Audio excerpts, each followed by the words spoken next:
네, 안녕하십니까? 한국경영학회 융합학술대회의 클라우드 생태계의 도전과 대응 전략이라는 특별 세션의 좌장과 사회자를 맡은 연세대학교 원주 미래캠퍼스의 황재훈 교수입니다. 반갑습니다. 오늘날 글로벌 비즈니스는 디지털 트랜스포메이션과 함께 이미 클라우드 환경에서 이루어지고 있습니다. 오늘 특별 세션의 제목을 클라우드 생태계라고 명해 보았는데요. 기후 변화 이슈처럼 이미 거스릴 수 없는 변화 추세입니다. 이를 인식하고 또 어떻게 대응해야 되는지가 매우 중요한 시점이라고 생각이 되어서 이렇게 제목을 잡아봤고요. 그래서 오늘은 대표적인 우리 학자이신 석양대학교의 김용진 교수님, 그리고 글로벌 대표주자인 아마존의 석진호 상무님, 그리고 국내 대표주자인 네이버 클라우드의 임태건 상무님을 모셔서 말씀을 듣고 이와 관련된 이슈 그리고 도전 과제들의 해결 방안에 대해서 논의하는 시간을 갖도록 하겠습니다. 그럼 먼저 서강대학교의 김용진 교수님을 모셔서 디지털 트랜스포메이션과 클라우드의 역할에 대해서 듣도록 하겠습니다. 네, 반갑습니다. 서강대학교 김용진입니다. 이 엄청나게 중요한 학술대회, 융합학술대회에서 융합에 관련된 발표를 할 수 있게 돼서 매우 영광입니다.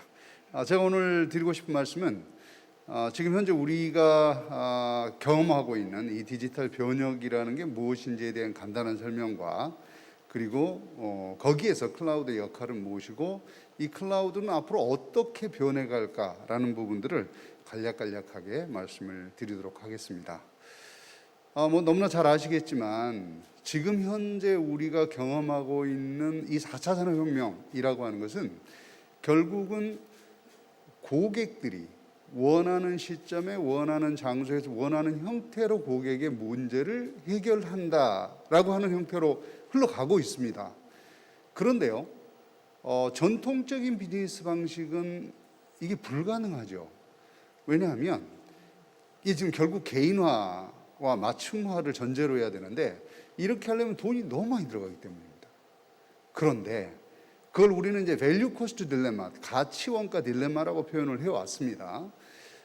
그런데 이 디지털 트랜스포메이션을 통해서 가치는 높이면서, 다시 말해서 개인화된 서비스, 온디맨드 형태의 개인화된 서비스는 제공하면서도 원가는 통제할 수 있는 방법을 가지게 됐다. 이게 사실은 4차 산업혁명이고 디지털 트랜스포메이션의 본질이다. 이렇게 얘기를 할 수가 있습니다. 어떻게 하면 그렇게 되는 거냐? 이 디지털 트랜스포메이션 도대체 뭐냐? 굉장히 많은 사람들이 디지털 트랜스포메이션에 대해서 얘기를 합니다. 예를 들면 뭐 비즈니스 전략이다 뭐 이렇게 하는데 저는 그게 아니고요. 디지털 트랜스포메이션은 최종 목적, 즉 온디맨드 서비스라고 하는 것을 제공하기 위해서 필요한 것들을 하는 것이다. 어떻게 하느냐? 우리가 갖고 있는 자원과 프로세스와 소재와 제품을 표준화하고 모듈화하고 디지털화합니다. 그래서 유연성을 가지게 만드는 것이죠. 그래야지 고객이 원하는 시점에 원하는 형태로 원하는 장소에서 문제를 해결할 수 있기 때문입니다. 자, 그래서 지금까지 이제 한 세 가지 측면이 기술적으로 흘러왔는데 하나는 데이터 기술이죠. 쭉 이 디지털화라고 불려지는 이게 이제 데이터 기술이라는 쪽 흘러왔고 또 하나는 프로세스 통제 기술입니다. 그리고 이게 지금 제품 기술, 즉 제품 공정과 제품 자체 스마트화라는 형태로 귀결이 되면서 전체적으로 디지털로 바뀌고 있다라고 하는 게 디지털 변혁의 핵심입니다. 근데 이게 어제 오늘의 일이 아니죠.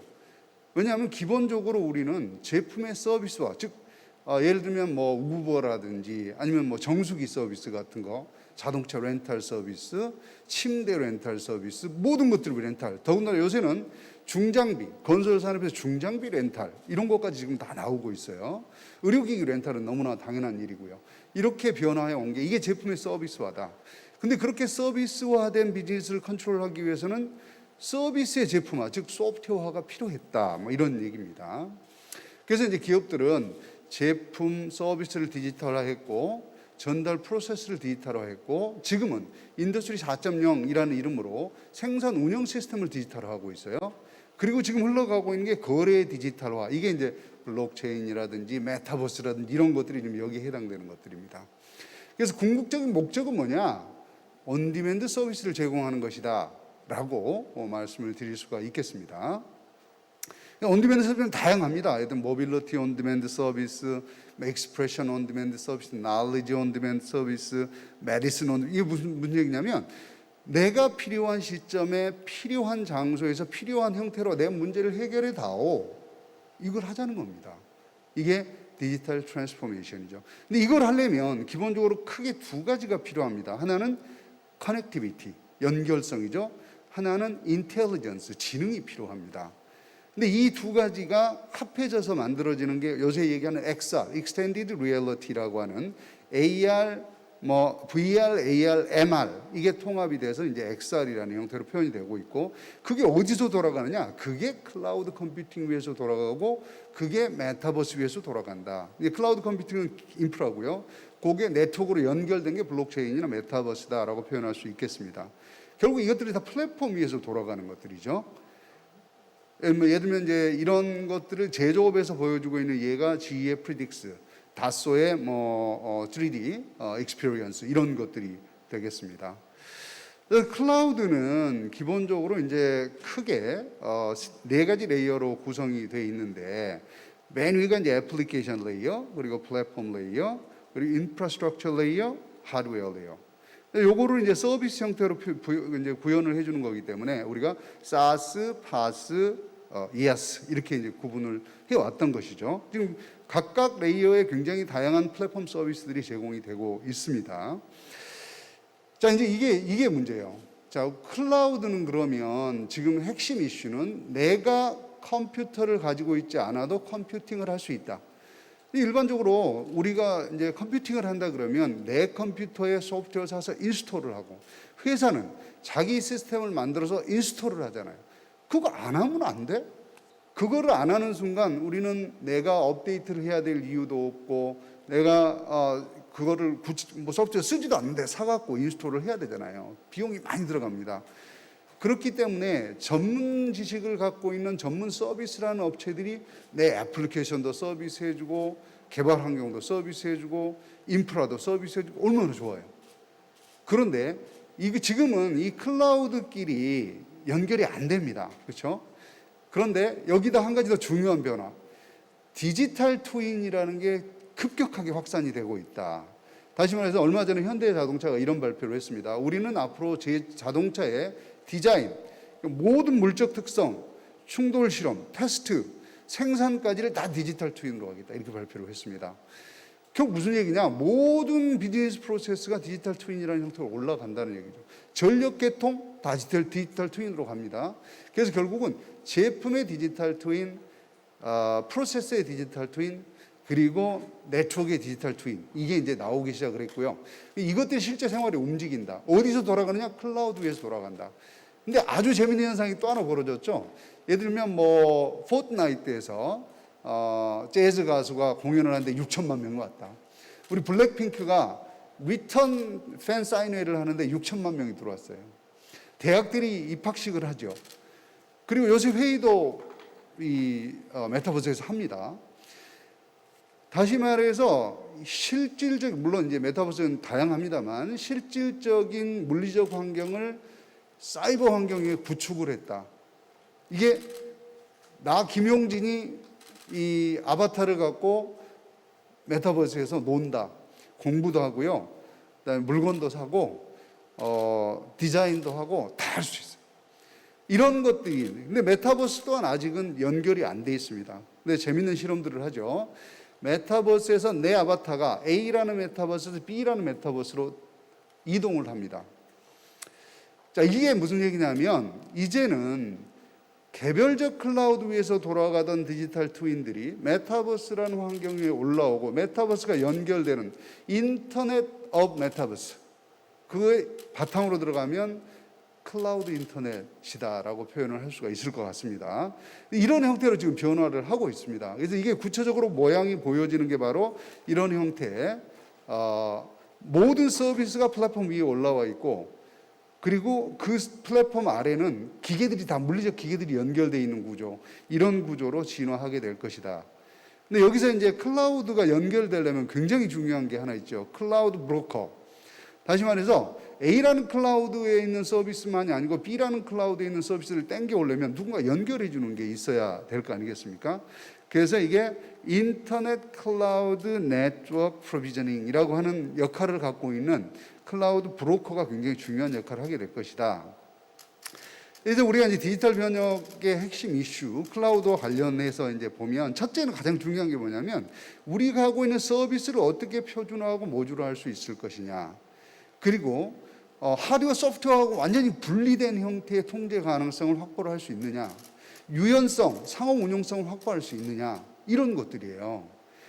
근데 이제 이걸 하려면 뭐가 필요합니까? 사람이 필요하잖아요. 자, 우리 경영학자들 어떻게 해야 되는 거예요? 컴퓨터 엔지니어나 컴퓨터 사이언티스트가 경영학을 배운 사람보다 이 일을 더 잘할까? 저는 절대 그렇지 않다고 생각합니다. 왜냐하면 핵심은 뭐냐면 이게 고객의 요구사항이 무엇인지를 명확하게 이해할 수 있어야 해요. 고객의 문제가 무엇인지를 명확하게 이해할 수 있어야 돼요.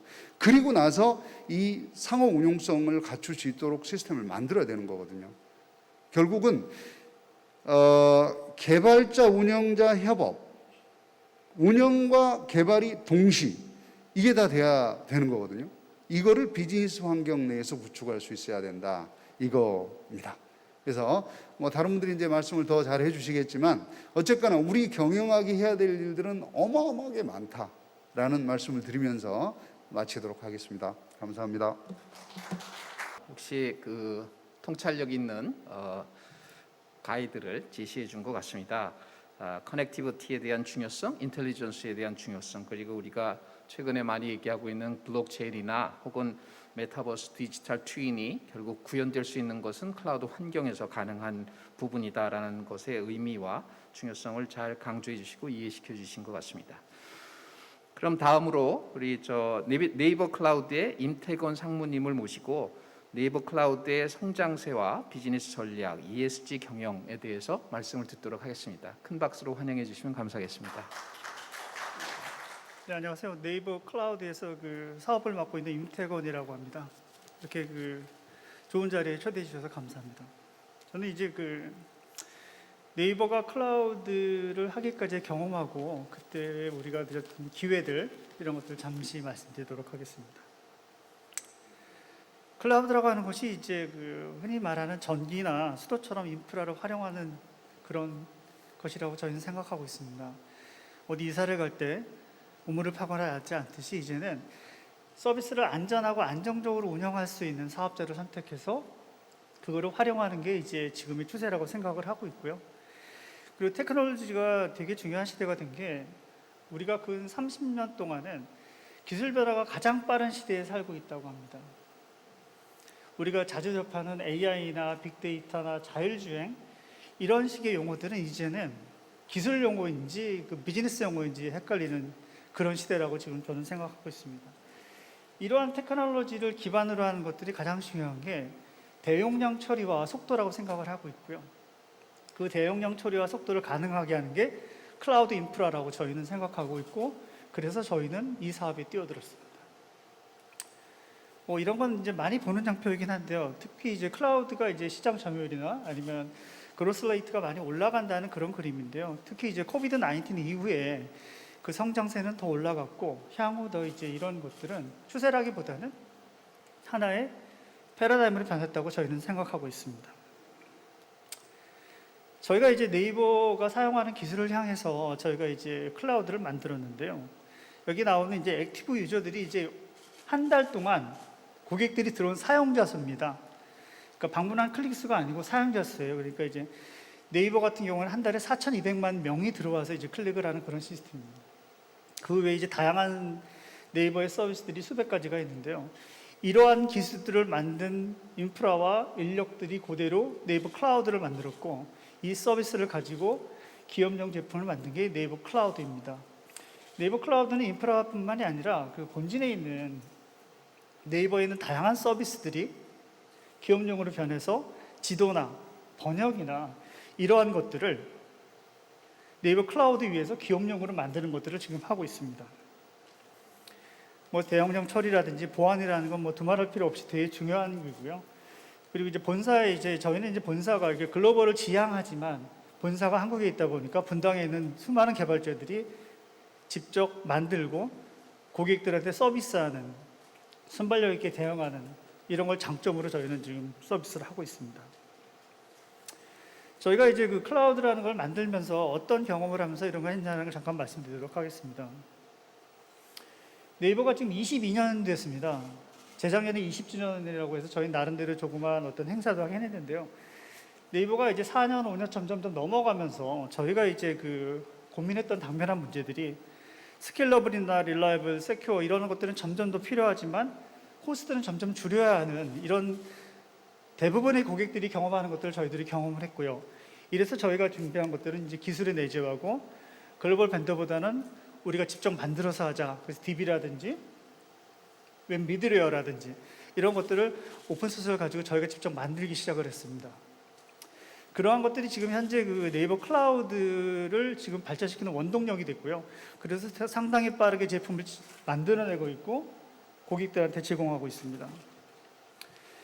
그리고 반드시 이제 저희가 잊지 말아야 될 게 대용량 처리인데요. 이 그림을 보시면 아시겠지만 전 세계에서 포털 관련돼서 구글을 대항할 수 있는 건 3군데밖에 없습니다. 그 중에서도 이제 국가에서 어떻게 서포트라기보다는 자생적으로 하는 게 네이버밖에 없고요.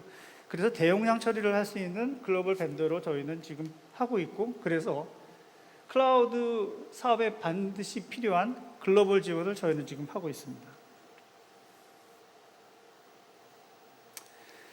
그리고 고객들한테 신뢰를 주기 위해서는, 플랫폼을 제공하기 위해서는 지금 당장은 서비스가 좀 부족하지만 언젠가는 서비스가 업그레이드되고 고객을 위한 서비스를 만들어낸다는 신뢰를 가장 중요한 포인트로 삼고 있습니다. 예를 들어 저희가 이제 메일 메신저를 위해 서비스들을 만들고 있는데요. 초기에는 화상회의가 안 됐는데 코비드-19 이후에 이제는 고화질로 200명 이상까지 화상회의를 할 수 있는 서비스들을 만들어내고 있습니다.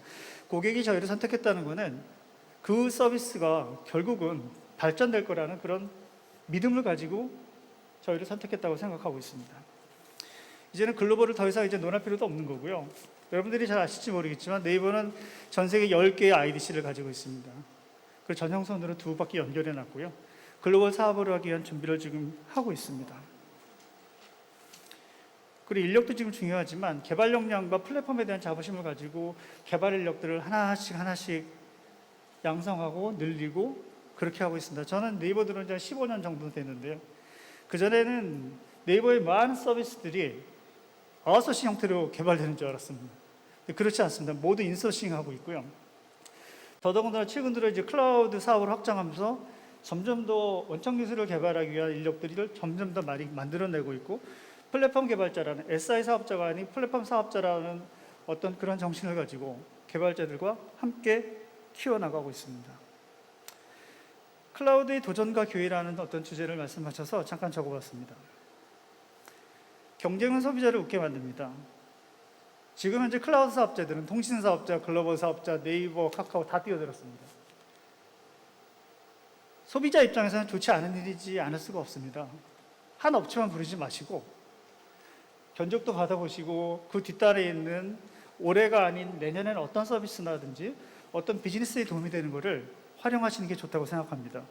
그리고 두 번째는 클라우드 사업자는 단순하게 딜리버리를 맡기는 게 아니고 파트너를 만든다고 생각을 하고 있습니다. 그 백엔드에 본사가 갖고 있는 인프라나 플랫폼도 확인해야 되고요. 결국은 파트너십을 맺는 거라 생각하고 있습니다.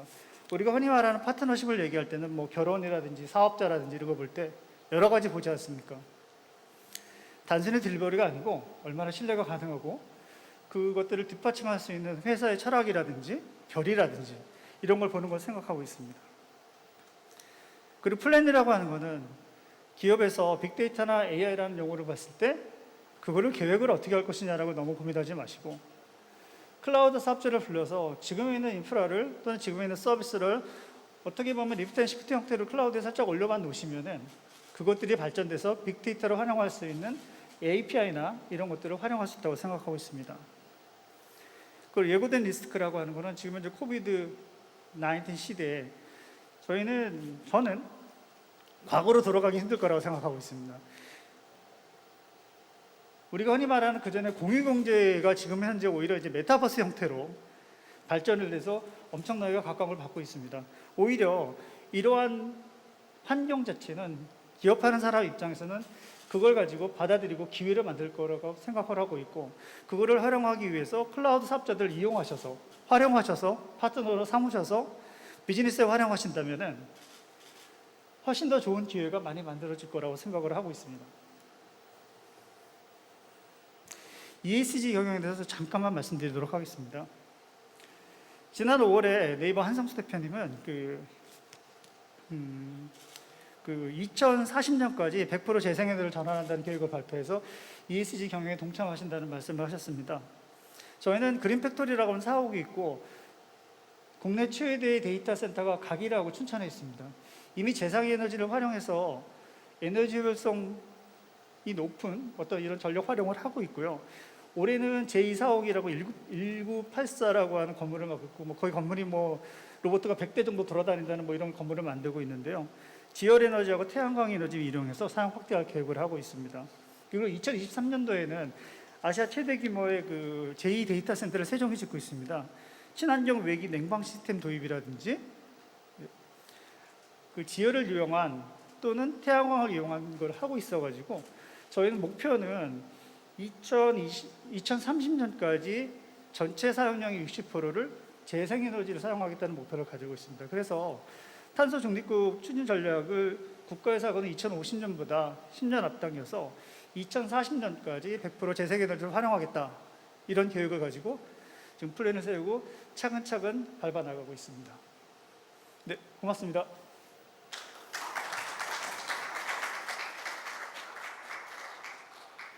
네, 감사합니다. 굉장히 또 재밌고 또 현장에서 일어나고 있는 일들을 잘 소개를 시켜주셨습니다. 네이버도 이미 전 세계 10개 거점을 바탕으로 해서 4,200만 명의 액티브 유저를 갖고 있는 굉장히 큰 클라우드 서비스를 프로바이드하고 있는 기관이고요. 또 미래를 대비하지 않으면 그게 시간이 지나면 결국 극박한 위험으로 변화될 수 있다라는 메시지도 잘 전해주셨습니다. 그리고 마지막에 네이버의 ESG 경영에 대해서도 사례를 잘 간략하게 말씀해 주신 것 같습니다. 자, 이제 다음으로 아마존 코리아의 석진호 상무님에게 클라우드를 활용한 경영 혁신 전략에 대해서 들어보도록 하겠습니다. 앞으로 모시겠습니다. 큰 박수 부탁드리겠습니다.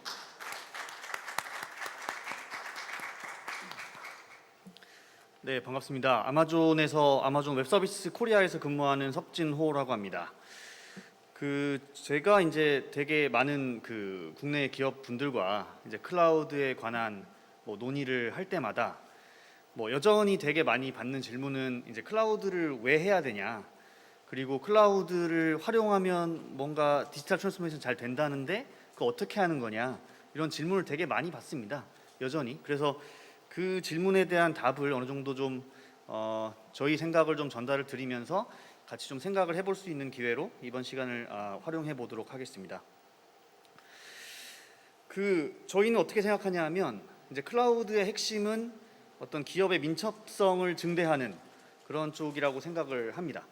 조금 반대로 얘기하면 보통 이제 클라우드 생각하시면 뭔가 IT에 대한 인프라 원가 절감, 서버를 사는 게 더 비싸 아니면은 빌리는 게 더 비싸, 어떤 게 싸, 이런 관점의 생각들이 왼쪽에 일반적으로 되어 있다면 저희 미국이나 이런 쪽의 해외 자료들을 봤을 때 그런 데서 나오는 밸류보다 실제 비즈니스 민첩성에서 나오는 밸류가 훨씬 더 크다라는 것들이 저희 회사의 어떤 서베이로서 다양하게 증명이 되고 있습니다.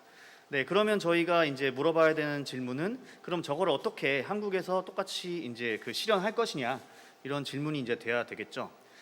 일단 앞에서도 이제 클라우드의 정의나 이런 것들을 저희가 잠시 살펴보긴 했지만 AWS 입장에서 저희는 어떻게 생각하냐 하면 클라우드의 본질은 최신 기술을 유틸리티화함으로써 적용 시간과 비용을 현저하게 떨어뜨리는 거다, 이렇게 좀 말씀을 드릴 수 있을 것 같습니다.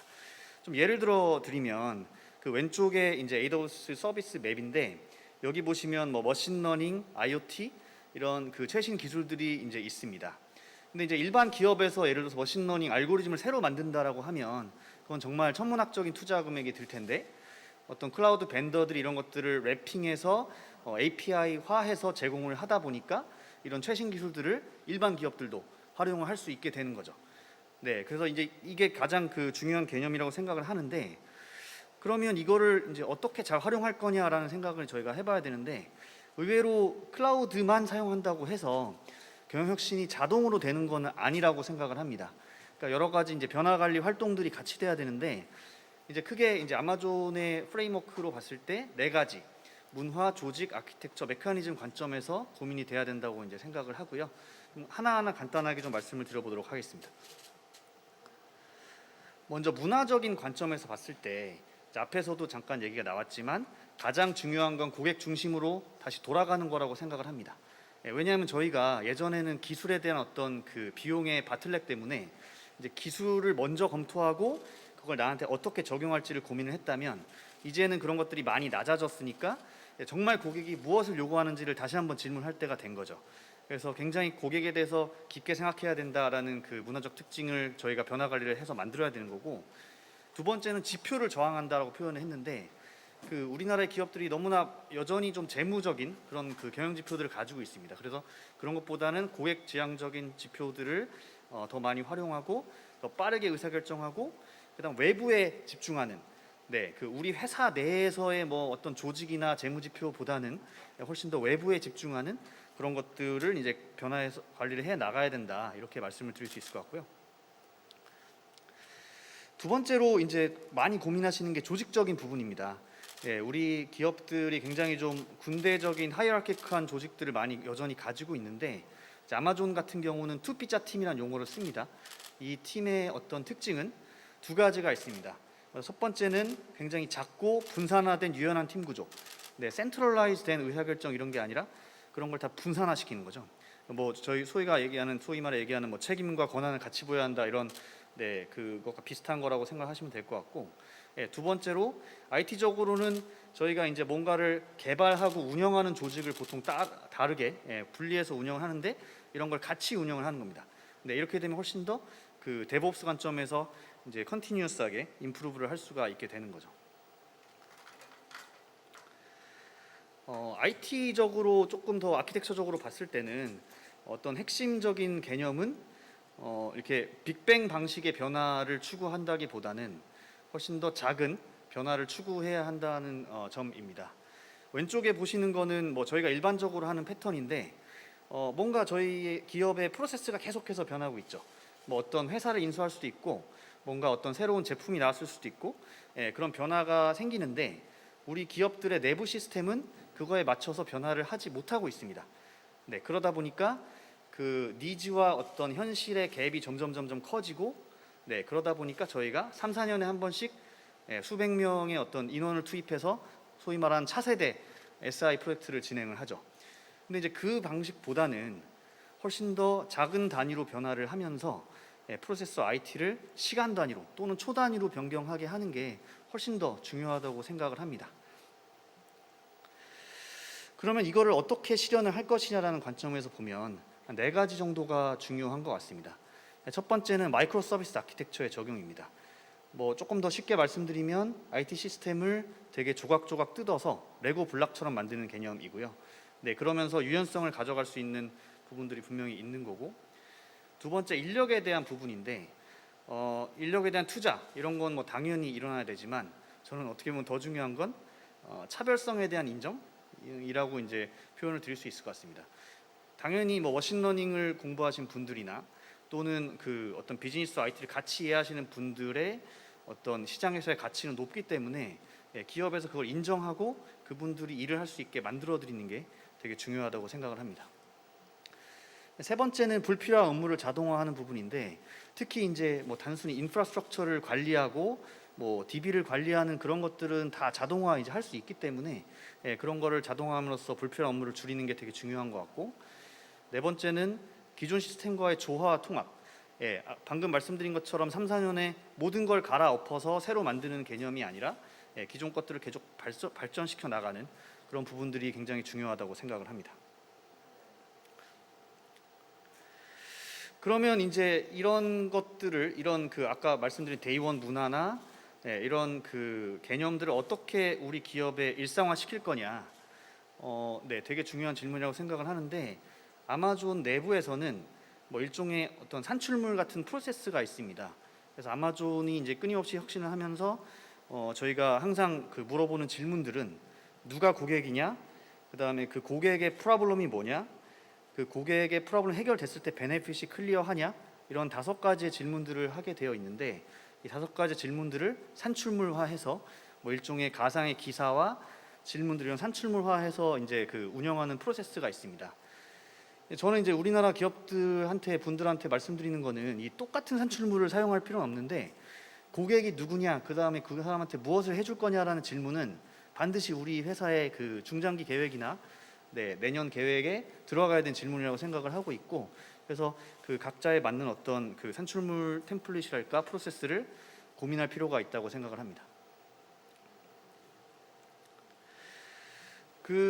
이제 그 다음에 많이 받는 질문이 그러면 이제 뭐 이런 개념들을 적용해서 대기업에 적용해서 밸류를 만들어낼 수 있느냐, 그런 질문을 많이 받는데 마지막으로 이제 그 자동차 회사 복스바겐의 어떤 혁신 여정에 대해서 말씀을 좀 드리면서 맞춰보도록 하겠습니다.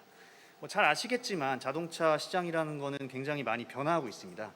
뭐 전자화, 뭐 커넥티비티, 자율화, 공유화 이런 것들이 막 섞이면서 자동차 산업에 굉장히 많은 바틀렉과 어떤 트렛이 되고 있는데, 그렇기 때문에 복스바겐은 생산에 대해서 굉장히 어떤 보수적이고 가장 중요한 생산에 대해서 다시 한번 생각을 하게 되었고, 이런 생산 체계를 30%를 개선해야겠다라는 목표를 세우게 됐습니다.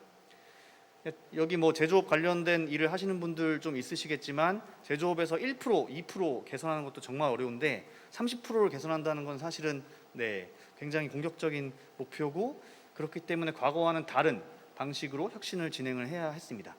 그래서 첫 번째 개념으로는 플랫폼 전략을 추구하게 됩니다.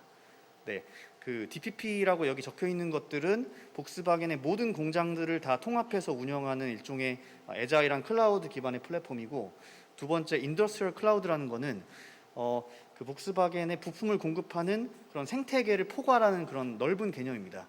결국에 여기서 해결하고자 하는 거는 스스로의 문제를 풀기 위해서 이제 그 생태계를 만들어서 하는 플랫폼 전략, 그거를 클라우드 활용해서 진행을 하는 거고요. 그 아까 말씀드린 그 아키텍처, 조직, 메커니즘, 문화 이런 그 개념들을 10분 활용을 해서, 그리고 클라우드의 장점을 활용을 해서 훨씬 더 애자일하게 이런 스마트 팩토리와 이런 그 커넥티드 팩토리를 구현을 지금 하고 있고요. 뭐 몇 가지 특정적으로 좀 말씀을 드려보면, 뭐 아키텍처적으로는 예를 들면 빌딩 트와이스, 이런 그 디센트럴라이즈된 구조에서는 뭔가 중복이 될 수 있다, 뭐 이런 것들을 또 인정을 하고, 그리고 조직적으로도 훨씬 더 작은 팀을 운영하는 그렇게 이제 진행을 하면서 하고 있습니다. 그래서 뭐 마지막으로 이 말씀을 드리는 이유는 우리나라의 기업들도 충분히 이런 것들을 개념들을 차용할 수 있고, 그렇게 됐을 때 클라우드의 생태계가 더 빠르게 발전을 할 거라고 생각을 합니다. 감사합니다. 이 대표적인 글로벌 기업으로서 서비스 프로바이더로서 다시 고객으로 생각해야 된다는 고객 지향적 성과 지표의 중요성, 그의 문화, 그리고 투비자 팀을 통한 이제 조직 설명, 그리고 빅뱅보다는 컨티뉴어스 임프루브먼트에 대한 중요성, 그런 아키텍처, 그리고 올바른 문화가 만들어지기 위한 프로세스로서의 메커니즘 강조를 잘 해주셨고요, 정리를. 그리고 폭스바겐의 사례까지 잘 얘기를 들었습니다. 이제 세 분을 앞으로 모시고 이 클라우드 생태계에 대한 이슈에 대해서 다시 한번 논의하는 시간을 갖도록 그렇게 하겠습니다. 세 분 앞으로 다 나와주시면 대단히 감사하겠습니다.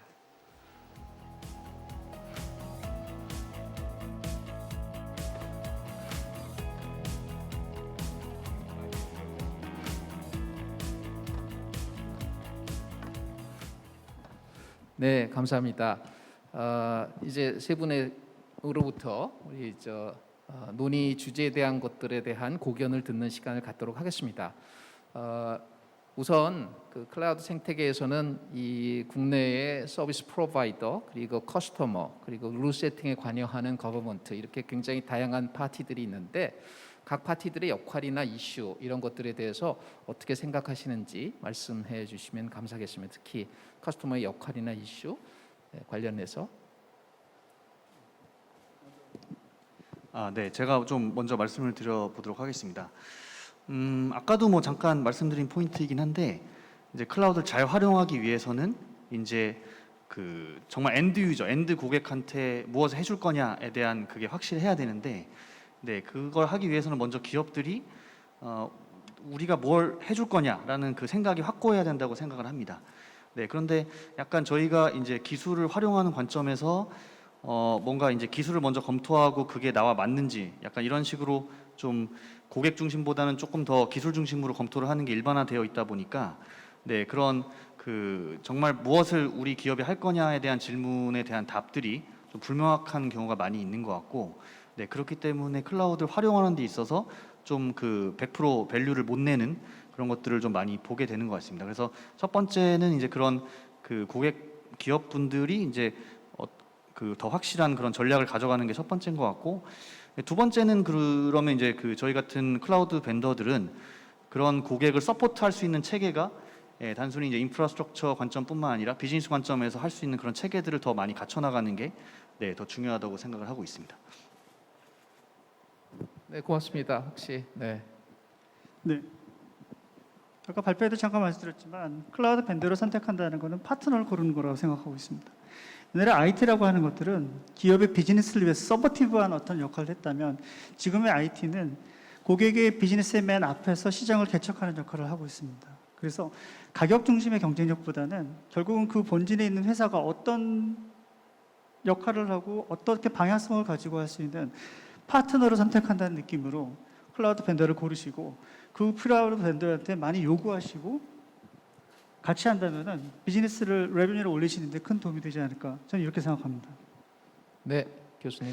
네, 사실은 이제 클라우드로 전환을 한다는 게 비즈니스 입장에서 굉장히 중요한 이슈인데, 이건 이제 혁신이라는 차원에서 한번 보자는 얘기죠. 아까 우리 석준 학무 얘기가 생태계다라고 표현을 했습니다. 근데 중요한 건 생태계를 잘 만들려면 무엇을 해야 되는가에 대한 고민이 이제 필요한데, 생태계의 핵심인 플랫폼 회사들의 경우는 이 플랫폼을 통해서 나오는 가치가 어떻게 배분이 되어야 하는가에 대한 명확한 룰을 갖고 있어야 한다. 근데 클라우드 서비스를 해주면서 자기가 모든 걸 가져가겠다고 생각하는 순간 또 이제 이 클라우드에 들어오는 서비스들이 API로 연결되기 때문에 굉장히 다양한 참여자들이 들어온단 말이죠. 이 참여자들이 갖고 갈 가치는 어떻게 만들어지고 어떻게 공유해야 되는가에 대한 명확한 룰이 일단 존재를 해야 합니다. 결국 이게 이제 우리 공정거래 이슈하고 또 물리게 되는데요. 그다음에 중요한 건 정부 입장에서는 몇 가지가 이제 필요한데요. 인력 어떻게 만들어내지? 이 클라우드 환경으로 우리가 전환을 하기 위해서 필요한 뭐 R&D 인력이 됐건 운영 인력이 됐건 이게 어떻게 만들어져야 되는 거야? 결국 우리 대학의 역할하고도 또 맞물리게 되는 굉장히 중요한 이슈가 되겠습니다. 그 또 한 가지 쪽은 이제 서포트 영역으로 들어가면 예를 들어서 이제 아까 이제 말씀하신 것 중에 과금 체계 또한 굉장히 유틸리티이기 때문에 이 과금 체계가 어떻게 만들어져야 되는지에 대한 이 규율 체계가 일단 정확하게 만들어져야 하겠고요. 그 다음에 이제 예를 들면 클라우드를 잘 활용하기 위한 컨설팅 서비스 이런 게 또 별도로 필요합니다. 그러니까 클라우드를 제공하는 서비스 제공자가 있고 그 클라우드의 백본을 만들어주는 사람이 있고 그 클라우드가 잘 작동하도록 만들어준 서비스를 하는 역할들이 있습니다. 예를 들면 컨설팅 서비스, 전략 서비스 이런 것들이죠. 특히 중소기업들이 클라우드를 사용할 때 가장 중요한 것은 스스로 전략을 갖고 있어야 한다는 겁니다. 그렇지 않으면 낭패를 보게 되는 경우가 많아요. 더군다나 클라우드 서비스는 셀프 서비스가 많거든요. 셀프 서비스인데 내가 뭘 어떻게 써야 될지를 모르는 상황에서 셀프 서비스를 하다 보니까 이제 자꾸 이 클라우드 프로바이더들한테 이제 요청을 하게 되는 너무 많은 걸 요청하게 되는 구조가 발생을 하게 됩니다. 그래서 이 생태계 전체를 한번 보고 각 파트들이 스스로의 역할들을 규정할 수 있는 어떤 가이드라인 같은 게 사실 우리 학교에서 만들어야죠. 그거는 네. 네, 감사합니다. 굉장히 그 다음 주제나 논의 사항에 대해서 말씀을 잘 해주셨는데 이 클라우드 생태계 발전을 위한 크리티컬 석세스 팩터 성공 요인이나 혹은 저해 혹은 발전 장애 요인에 대해서 혹시 의견 있으시면 한두 가지로 다 간략하게 말씀해 주시면 감사하겠습니다. 네, 그 이제 국내 대기업 같은 경우는 어느 정도 이제 클라우드를 활용할 수 있는 인력 풀들이 좀 있는데 좀 중견이나 중소로 내려가면 그런 분들이 많이 뭐 부족하다고 생각을 합니다. 근데 이제 그 인력들을 뭐 키워내는 것도 뭐 되게 중요한 거지만 또 한편으로 중요한 거는 한국의 사스 생태계를 소프트웨어 에서 서비스 애플리케이션 생태계를 잘 만드는 게 되게 중요하다고 생각을 합니다. 네, 그 얘기는 뭐냐면 IT 인력이 충분하지 않더라도 그런 그 소프트웨어 에서 서비스 클라우드 애플리케이션들을 쉽게 쓸 수 있게 이제 만들어 드려야 되는데 이제 한국 비즈니스 프로세스의 특징들이 있기 때문에 또 외산 벤더들이 할 수 없는 영역들이 분명히 존재를 합니다. 네, 그렇다면 그런 생태계를 스타트업 지원이나 이런 것들을 통해서 잘 만들게 되면 그 중견 중소기업들도 클라우드를 더 잘 활용해서 더 쉽게 비즈니스 밸류를 얻어낼 수 있을 거라고 생각을 하기 때문에 뭐 그런 그 생태계를 만들어내는 어떤 벤처 캐피탈 쪽의 역할과 또 정부 뭐 자원에 대한 부분 뭐 이런 것들이 중요하다고 생각을 하고 있습니다. 네, 감사합니다. 혹시 임상무님? 보통 이제 생태계라고 하는 것들은 예전에 이제 큰 회사들이 물건 많이 팔아먹기 위해서 만든 용어들인데요. 이제 클라우드라고 하는 걸 막상 해보면은 그 클라우드의 실제 주인공들은 그 위에 어플리케이션들을 올리는 솔루션 밴드들, 사스 기업들이라는 것을 여실히 느끼고 있습니다. 그분들과 같이 그분들이 주인공이라고 생각하는 어떤 그런 기업체와 같이 협업을 하는 게 되게 중요하다고 생각을 하고 있고요. 그렇게 해서 이제 국내 사업자들이 좀 더 힘을 내서 좋은 서비스, 좋은 플랫폼을 만들어야 된다는 이런 생각을 저는 하고 있습니다. 네, 교수님. 네, 두 분 말씀하신 게 굉장히 중요한 의미를 갖고 있습니다. 사실은 이제 클라우드의 핵심은 셀프 서비스다라고 말씀을 드렸지 않습니까? 그러려면 굉장히 다양한 유형의 서비스들이 올라와야 합니다.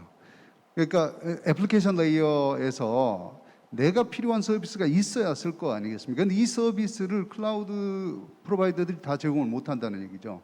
그럼 우리는 굉장히 많은 창의적이고 역동적인 스타트업들이 필요합니다. 이런 애플리케이션을 만들어주기 위해서 이거를 키워주는 역할이 하나가 있겠고요. 그 다음에 또 다른 거는 그러면 이 애플리케이션 만드는 그 역동적인 스타트업들이 많이 올라왔을 때 이들이 가져가는 가치를 이제 클라우드 프로바이더들이 해야 되는 일입니다. 가치를 어떻게 공유를 할 것이냐라는 이슈가 사실은 굉장히 중요한 이슈고 그게 이제 그 시장 규율의 이슈이기도 합니다. 그다음에 중요한 것 중에 하나는 그럼 이 클라우드 서비스 업체들이 스타트업들을 M&A를 해야 되는데 지금 우리는 M&A가 매우 제한적이고 한계가 있어요. 우리 법 제도상 이런 것들 다 풀어야 합니다.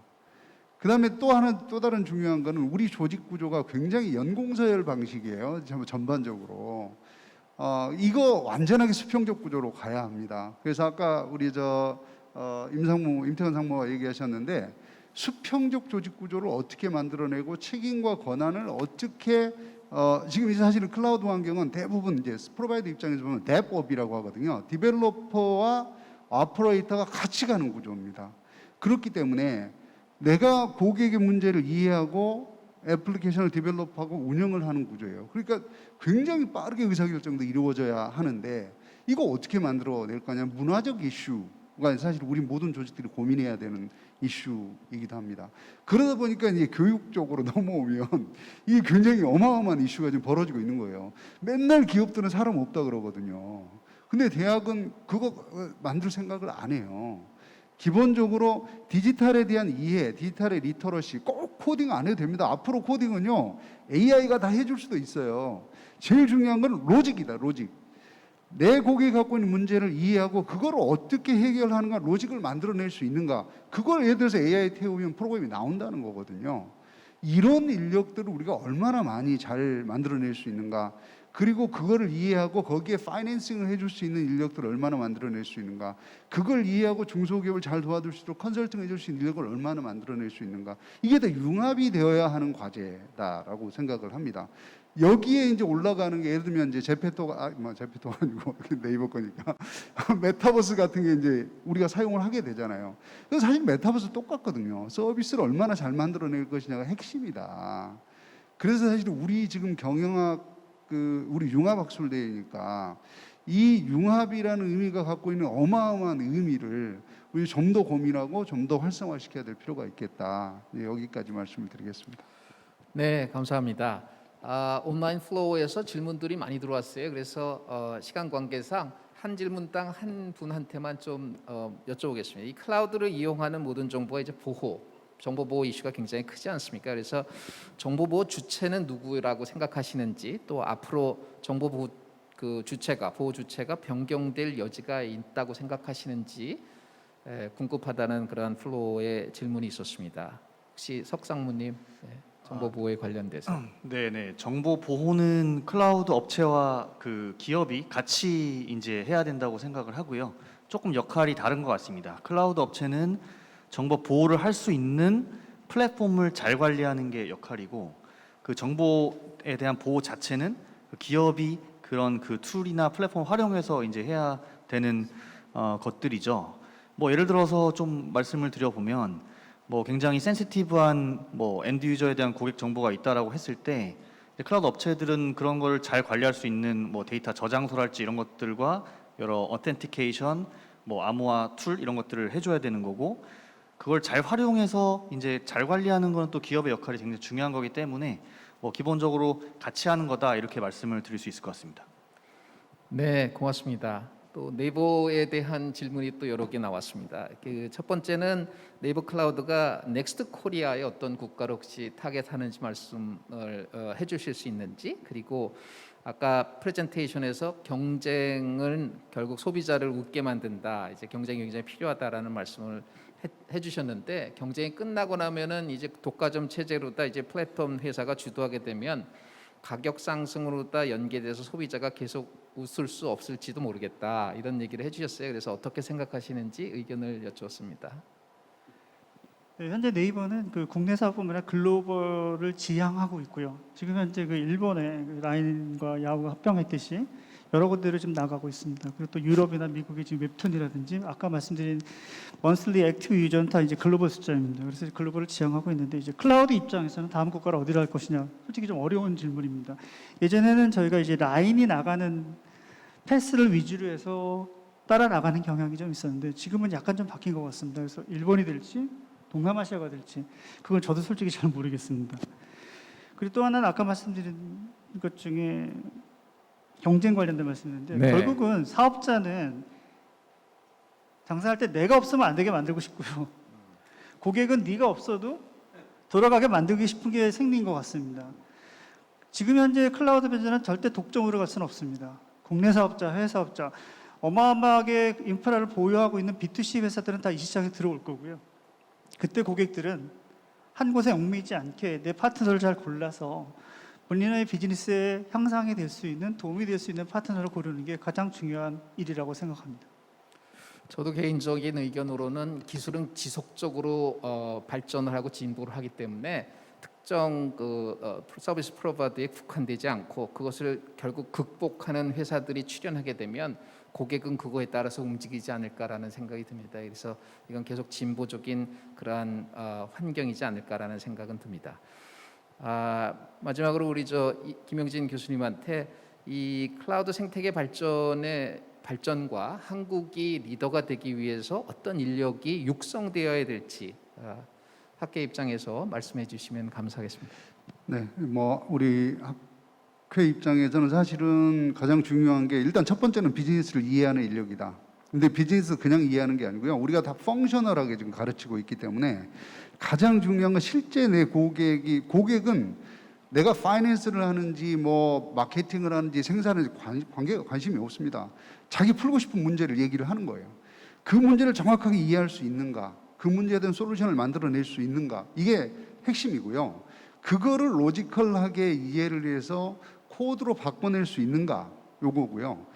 그 다음에 그게 지속적으로 고객의 문제를 해결하는지를 모니터링할 수 있는 이 역량을 가진 인력, 우리 경영학회에서는 반드시 이 인력을 키워야 합니다. 그렇지 않으면 우리 학생들 갈 데 없을지도 몰라요. 전체적으로 환경이 이렇게 변하면. 네, 거기까지 말씀을 드리겠습니다. 혹시 현업에서 석상무님 어떤 인력이 필요할지에 대한 얘기 간단하게만. 네네, 저도 이제 김영진 교수님과 100% 같은 생각이고요. 근데 조금 뭐 구체적으로 어떻게 하면 좋을까 관점에서 아이디어 관점에서 말씀을 드려보면 그 학교에 계신 분들은 또 너무 이걸 또 학술적으로 하다 보니까 실제 기업들의 고민이나 이런 것들을 또 잘 모르시는 경우도 많이 있는 것 같아요. 그래서 어떻게 보면 좀 당연한 얘기일 수 있는데 그 기업들과 굉장히 텐저블한 실질적인 프로젝트를 많이 해가면서 훨씬 더 이렇게 어떤 기술이 어떻게 활용돼야 하는지를 이해할 수 있는 그런 어떤 교육의 프로그램으로서 뭐 인턴십이랄지 산학협력 이런 것들이 됐으면 좋겠다 이렇게 생각을 하고요. 그 다음에 이제 그 기업 쪽에서도 기술을 더 이해하는 식으로 다가와야 된다고 생각을 하는데 이제 첫 번째 돼야 되는 거는 기업들이 이런 그 기술을 활용하는 것은 IT 팀만의 일이 아니라 모든 현업의 일이다라고 인지를 하는 것 같고 두 번째는 그게 맞다면 특히 데이터 분석이나 이런 것들은 모두가 뭐 활용을 해야 되지 않습니까? 그래서 데이터 분석에 대한 교육이랄지 이런 것들을 모든 기업이 모든 직원들에게 제공한다거나 뭐 이런 것들을 좀 고민을 해봤으면 좋겠습니다. 네, 대단히 감사합니다. 제한된 시간 동안에 굉장히 중요한 주제를 다양한 관점에서 우리가 살펴보는 기회를 가졌고요. 네, 시간 관계상 여기서 마무리하고 세 분께 큰 감사를 드리겠습니다. 네, 박수해 주시면 감사하겠습니다.